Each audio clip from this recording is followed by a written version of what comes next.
I think they learned an awful lot from us, especially about universal suffrage, which we were doing long before we joined the European Union. And Mr. Speaker, in a moment you might hear me refer to you as to my history on this particular subject, because I started a thing called Conservatives Against a Federal Europe, which damaged my career enormously, but to stop me coming into this House for many years, because this party that I'm a member of now actually wasn't hugely supportive of people like Sir Teddy Taylor, which my honourable friend referred to. And I remember vividly, Mr. Speaker, being in Blackpool, in the Odeon cinema, where we were going to have a fringe meeting because we were prevented profoundly from being inside the conference area, and we were having a fringe meeting on Europe, and I asked the gentleman who was the political editor of the Sunday Times at the time, Michael Prescott, if he would be the chairman of that meeting, if you remember, Mr. Speaker, and there was some chap called Norman Tebbit on that platform, and a young upstart called John Bercow. And John Bercow, talking about oratory, Mr. Speaker, John Bercow made Mr. Tebbit look a bit left-wing.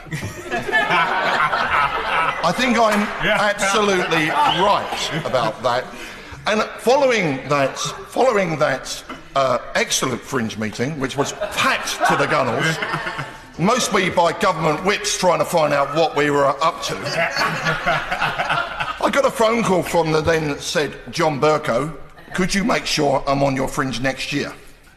I remember this very vividly, it's in my diaries for future publication. All good luck. Now, Mr. Speaker, and I know you won't take this wrong way, I have not been on a journey since then, and I'm as Eurosceptic now because of my mentor and my beliefs, my mentor Sir Teddy Taylor, the reason I'm in this House today. And I did get blocked at parliamentary boards, as the Speaker knows, because he was actually at a certain weekend parliamentary board where... No, Mr. Speaker. No, Mr. Speaker. By others within my party that thought I wasn't perhaps from the correct background. We're all on a journey. Yes. And the reason it's very important for my constituents to understand that we are perhaps having a debate in the correct way in this House today. When we had the referendum, which I wasn't allowed to take part in 1975, because believe it or not, I was too young, I didn't a year later lobby my MP to say, oh, we want to do it again, because I wasn't allowed to vote, because I was too young. We accepted that decision in 1975. We accepted it. I was away in the army at the time, but we accepted it.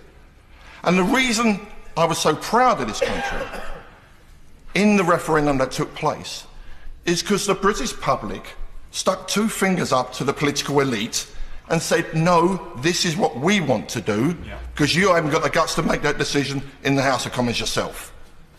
Now, many in this House, including my Prime Minister at the time, didn't expect them to do that. And partly, in the back of my heart, I wanted them to, but my mind told me that they wouldn't do it. But they did. The British public said, by a large referendum, I don't split my constituencies partly split, said, no, we want to come out. I would really like to support the Prime Ministers and this government, but the issue for me is the backstop. I served in Northern Ireland and I lost good colleagues to protect the Union. I will not vote for anything that doesn't protect the Union. This is going to be a sovereign country. We can have part of this country outside the Union. So I say to the Prime Minister and I say to the Treasury bench, go back, do a deal. I've done deals with Europe before as a minister in 7 different departments. Sort the backstop out, give us our sovereignty, and you'll get this bill through this House and we'll leave the European Union.